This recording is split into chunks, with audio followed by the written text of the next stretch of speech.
Hello everyone, and welcome back to episode 2 of our restoration series on this 1960 Aston Martin DB4 Mark II. In the last episode, we focused on understanding the true condition of the car. The interior and boots were gutted, and we did a heck of a lot of vacuuming. This gave us a clearer picture of the condition of the car and what parts we may need to source and what parts we could potentially salvage. In this episode, the strip down begins. We're removing the windscreen, doors, boot, fuel tank, and even some of the engine bay components as we work our way closer to lifting the engine out.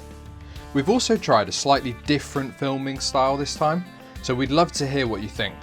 Drop your feedback in the comments and don't forget to like and subscribe. It really helps the channel grow. Now, let's check in with the team and see how the restoration is progressing.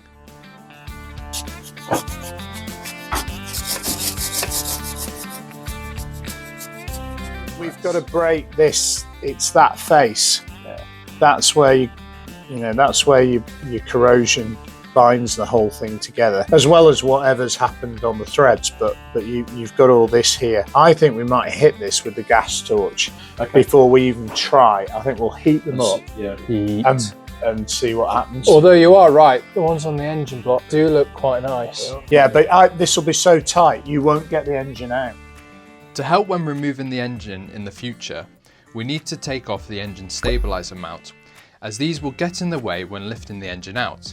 We gave all the fasteners a good wire brush clean and a generous coat of BDX, then left them to soak while we carried on with the rest of the strip down.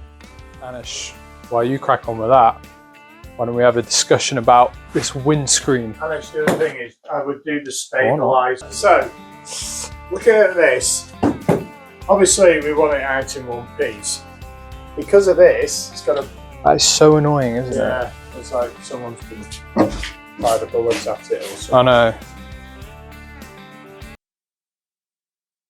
know. Distraction. So yeah, back to the windscreen. That, yeah, very annoying actually. That does mean we're going to need a new screen.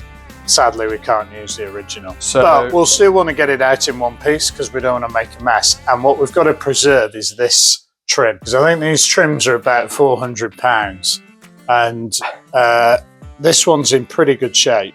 Let's see if we can get it out without damaging it. Best way will be to cut the rubber. Obviously, the rubber's going to be replaced, so let's cut the rubber. Just run along the length, cut the rubber, and just gently prise this silver strip out. Okay, so hang on, let me get a blade. Blade secured. Just do the ones to the frame first. I think as many as you can get to, really. Yeah, well, I mean, you might as well. There we go. Boom. First piece of the Aston removed. An anodizing process or something. Oh, this is a nice run. Yeah. Boom. In the 1960s, car manufacturers used very different methods from today to hold windscreens in place. Unlike modern cars that use adhesive bonding techniques, in the 1960s, windscreens were typically installed using a thick profiled rubber seal and a metal trim. On the left, you can see a cross-section of the rubber seal used on our Aston Martin. The large U-shaped channel at the bottom houses the glass, while the narrow U-section grips the body flange. The central profile is designed to accept the filler strip, which expands the seal once installed. This prevents the rubber from deforming and helps secure both the glass and the body flange firmly in place. To finish, a polished chrome metallic trim strip is inserted into the outer grooves of the seal. This not only enhances the overall aesthetic, but also adds further stiffness to the rubber. Oh, balls. We're now at the point we've got to take these windscreens off. Windscreens off? Windscreen wipers. I guarantee it does not go without BDX. Boom. As you can see, we're getting there, and she's wanting to come out. Essentially, I didn't even have to touch this, and it's coming there. Look. Oh, here we go. Boom.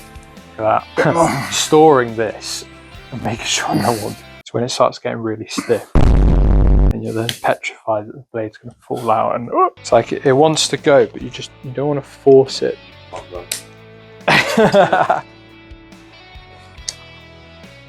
Cool. I feel like once the chrome trim's out, the glass is still going to be a nightmare. I think you should be careful calling it chrome, because I'm not convinced it is chrome. Well, no, it's like it's anodized aluminium, I think. Or if you know exactly what it is, comment down below and educate us. Although then again, we could just look in the manual. Is it? No. Have you seen the manual for this car? Manual will be the manual for this car. You are much better off with the parts book, because it's got all the exploded diesel. The manual will be like any Haynes manual. Assembly is the reversal of removal. That's it. And you're like, great. That is so useful. Anyone who's done anything like this knows once you take something off, it never goes back on the same way. These cars are obviously all hand built. Everything's built to that specific car. You know, no roof on an Aston Martin DB4 is going to be the same.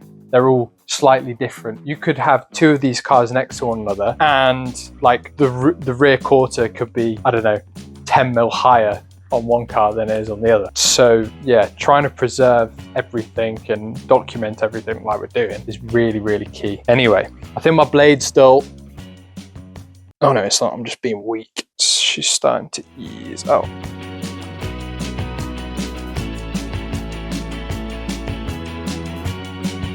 The first half of this trim is coming out. Beautiful. There we go. Hey. Woo! Numero dos. So you can see why these are quite expensive, because look at the profile.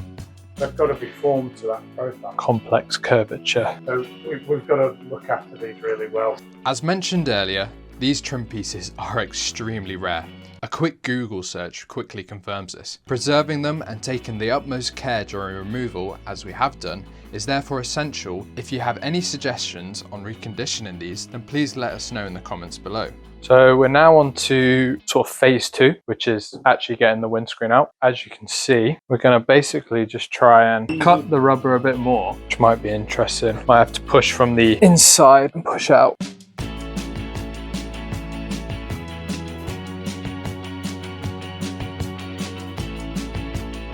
There you The go. filler strip is the piece that holds the screen. This holds the screen in. So that will relieve a load of pressure. And I bet you, if I was, I think, push it from the inside, give it a flex. See it flexing? Yeah. I think we're almost there, yeah. So I'll cut this off, and then, there you go. There you go. We can see it going there now. Right. Right, shoot from your side. Yeah, hang on, wait. Right, ready? There we go. Boom. Ooh. One Aston Martin screen.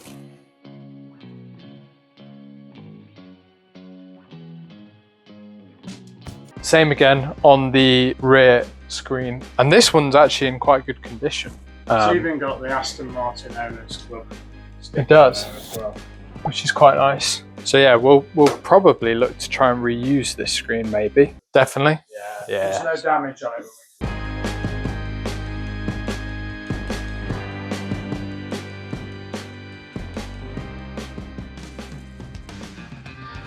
So we just finished taking the rear screen out.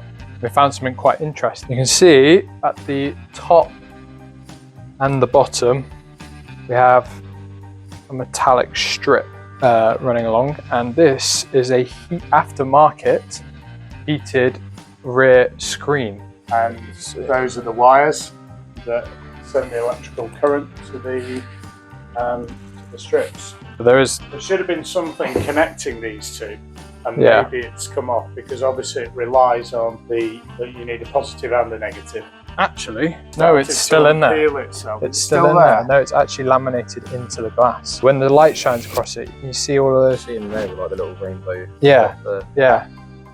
So it Wow. stops when it gets here, but then across from here to here, there you go. So that's how you get the connection. It almost looks like cobwebs going across the screen.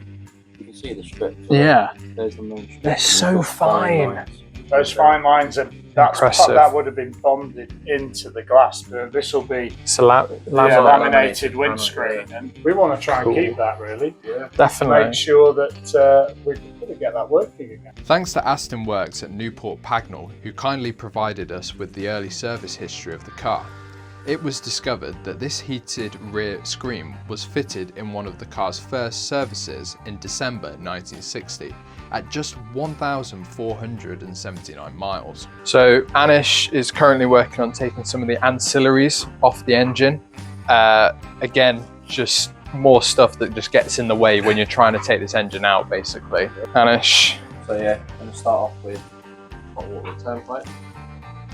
Anish's main aim was to remove the carburetor assembly to give us better access to the engine mount in preparation for its removal. He first had to take off several cooling lines, which proved easier to cut through rather than struggle with undoing seized Jubilee clips.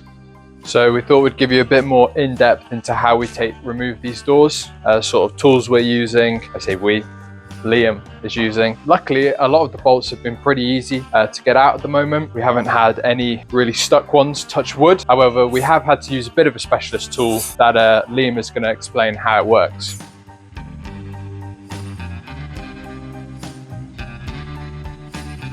So we're removing the screws from the door hinge. So to do that, I'm going to use this impact driver, and what I'm going to do is put the head of the driver into the screw head, and then I'm going to hit the back of the driver with a hammer, translate linear force into a rotational force of the screw head, and keep the driver into the head of the screw.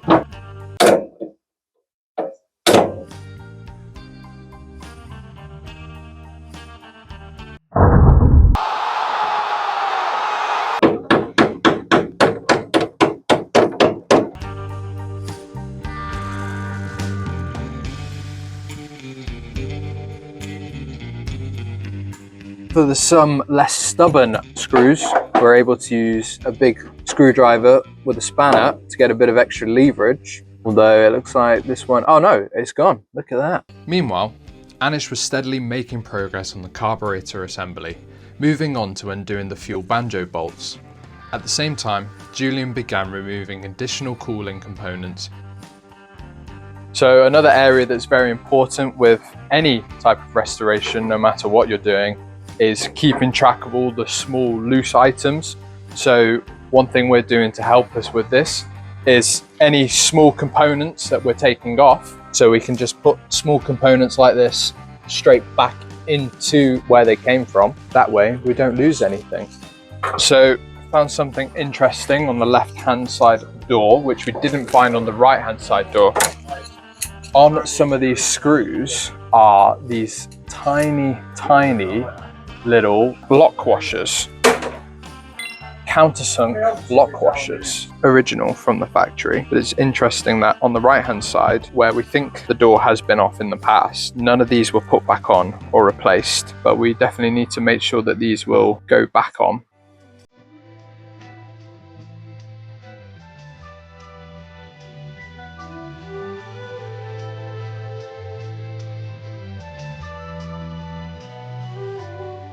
With the thermostat housing removed, we got our first look at the water passages of the Aston, and boy were we in for a surprise.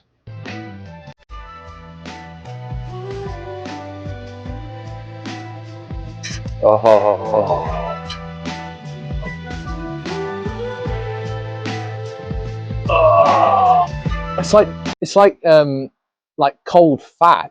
Brother, what's that? That's none in that one. Alright. That's good. It's just this. That's the bottom hose for the radiator. Absolutely choked solid.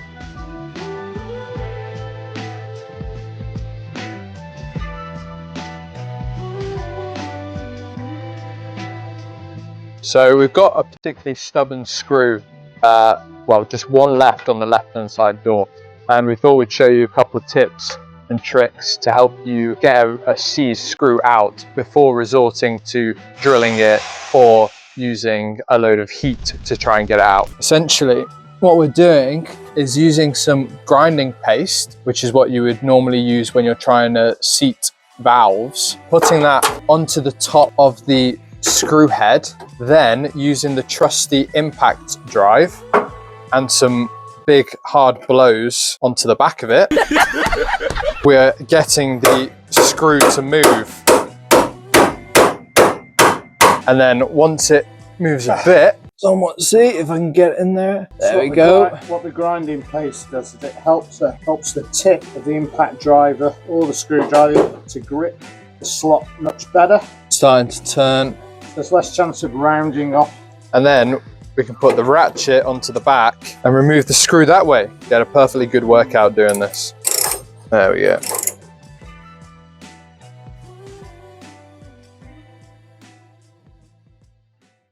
A little check-in, see how everyone's getting on. So Julian's currently BDXing the life out of the engine mount bolts. Anish is still wrestling with the carbs. Getting there, last 6.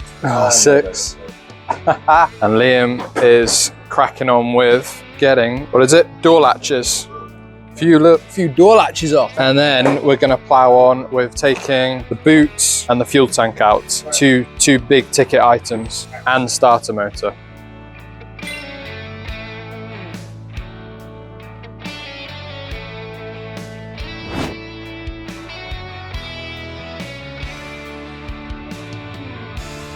So with the boot off, Liam is now tackling the fuel tank. We're looking at taking out the level sensor first to see if there's actually any fuel in there. And once we've done that, if there is any fuel, we're going to siphon it out as if it is siphonable. That is a word. We think it's a process of this sort of strap and that strap over there, and then the fuel tank is going to come out of the boot basically, or at least that's our thinking.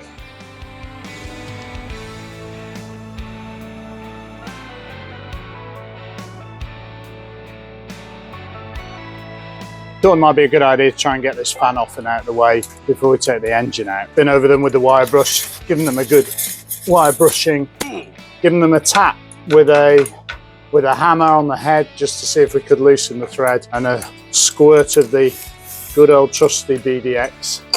So now we're going to try and undo them, and instead of using conventional socket that grips on the corners of the bolt head, to reduce the risk of it rounding off, I'm going to use this flank drive. So the beauty of this socket is it actually grips on the side of the bolt head rather than on the corner. So hopefully we'll have more success with this and we won't round those bolt heads off. So let's give it a go. There we go. There we go. That's one. Oh, two.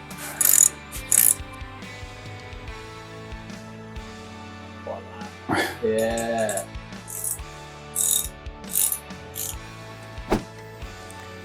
Why do I feel like we're going to need a puller or something? Screwdriver and just pop it from there. You put some BDX around here.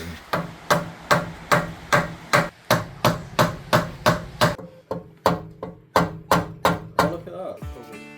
What's your thing there? I think we need some mechanical.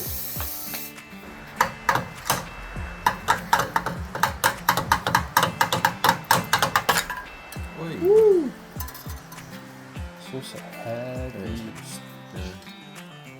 Look after the bolts, don't lose them. Put them back. Here through here, the dynamo still rotates. Woo! So we're gonna take the dynamo off now, or try to. The size of that nut is huge.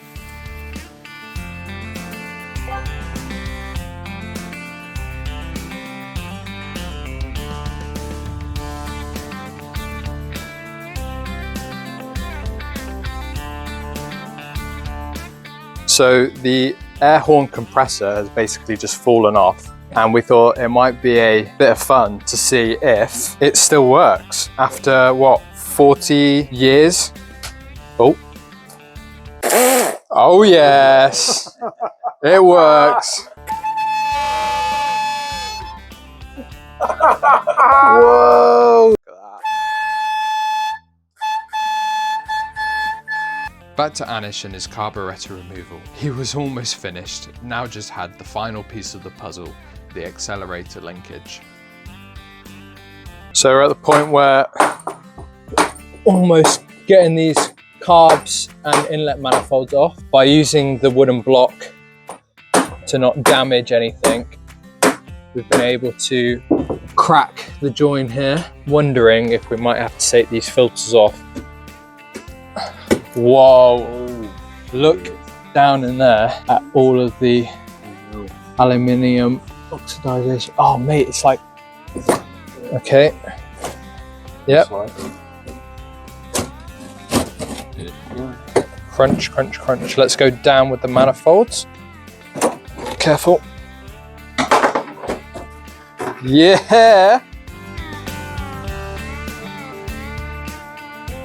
So carbs are off and the inlet manifolds, and it's revealed some quite disturbing signs. So we've got a lot of sort of congealed antifreeze with a mixture of aluminium oxide. I'm sticking the screwdriver in here, and this stuff it's like butter in a way. The reason it's like this is because somebody has obviously, when they've left this car and forgotten about it, they've also forgotten to use this very handy tap down here, which we believe is for actually draining the engine block and getting rid of all the water. Yeah, it's going to be quite interesting to see the state of the rest of the engine block, but if it's this bad up here, then we imagine down there it's also going to be just as bad, if not worse.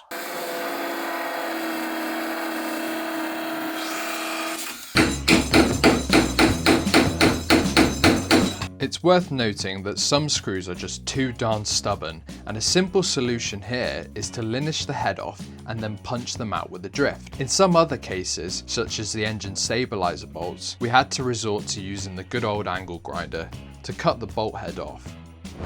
Overall, a very productive weekend. We are starting to make real progress. We are now ready to lift the engine and transmission out, as well as remove the rear axle. So join us next episode.